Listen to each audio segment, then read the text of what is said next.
CCU parti cher ya Lambert Mende côté à Tchango basangisaki quelques militants na bango pour babetela bango masolo ya le 24 avril. Bolanda reportage oyo.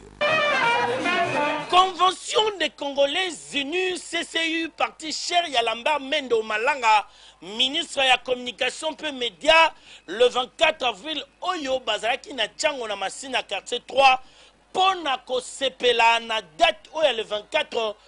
Dengue multipartisme banda, il y a de cela 21 ans, à travers discours Oyo Maréchal Mobutu, président Yazaïr à l'époque, a pronosaka pona bandeko ya CCU et sengela ki ba membre na bango ya 4 districts ya province ya Kinshasa ba yeba bien fondé ya date oyo na présence ya autorité morale ya parti oyo la Mendo Malanga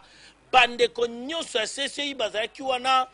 babetaki masolo ya ndenge na ndenge sima na yango ba profitaki ko remettre ba brevet de mérite patriotique na 5 membres na bango oyo bakangamaka kaka pona koluka démocratie kaka pona koluka liberté ya ba parti politique na République démocratique du Congo kala Zaïre.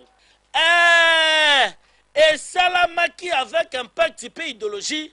botala ndenge yemoko Lambert Mendo Malanga elongo na ba membre no CCI babinaki mabina oya bokoko.